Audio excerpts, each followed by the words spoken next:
ఇవాళ మనం BCL test cricket league 4th season ని స్టార్ట్ చేయడం జరిగింది. ఇక్కడ తాడేపల్లిగూడెం యువత అందరినీ కూడా MCG కి ఎప్పుడు వచ్చి ఇక్కడ క్రికెట్ ఆడుకుని వాళ్ళు శారీరకంగా దృఢంగా ఉండే విధంగా, అలాగే పక్క వ్యసనాలకు వెళ్లకుండా ఉండే విధంగా వారు మాక్సిమం ట్రై చేస్తా ఉన్నారు. మన ఎమ్మెల్యే గారు ఏదైతే కోరుకుంటా ఉన్నారో, ఏ ఏజ్ లో ఏ పిల్లల్ని అనవసరంగా పక్కదోవ పట్టించకుండా ఉండడం కోసం మాక్సిమం ప్రయత్నించే దిశగా వీరెప్పుడు మాకు సహకరిస్తూ ఉన్నారు. ఖచ్చితంగా వారికి నేను సపోర్ట్ గా, నేనే కాదు ఎమ్మెల్యే గారు కూడా. అలాగే మనం లాస్ట్ టైం అనుకున్నాం, ఈ సంవత్సరం ఖచ్చితంగా దీన్ని గ్రౌండ్ గా మార్చుకోవాలనే ఆలోచనతో ఉన్నాం. దాన్ని చేయాలి.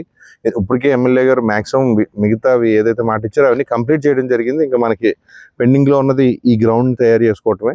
దీనికి కూడా సాధ్యమైనంత త్వరలో దీనికి కూడా ఫండ్స్ ని తీసుకొచ్చి కంప్లీట్ గా గ్రౌండ్ గా మార్చి పిల్లలకి నెక్స్ట్ టైం ఆడుకునేటప్పుడు కొంచెం మంచి ఫెసిలిటీస్ కల్పించాలనే ఉద్దేశంతో దీని మీద మనం ఫోకస్ చేయాల్సిన అవసరం ఉందనేది నేను కూడా పర్సనల్గా తీసుకున్నది ఎమ్మెల్యే గారితో నేను చెప్తాను. ఖచ్చితంగా రానున్న రోజుల్లో దీన్ని ఖచ్చితంగా గ్రౌండ్గా మార్చుకునే ప్రయత్నం అయితే చేద్దాం.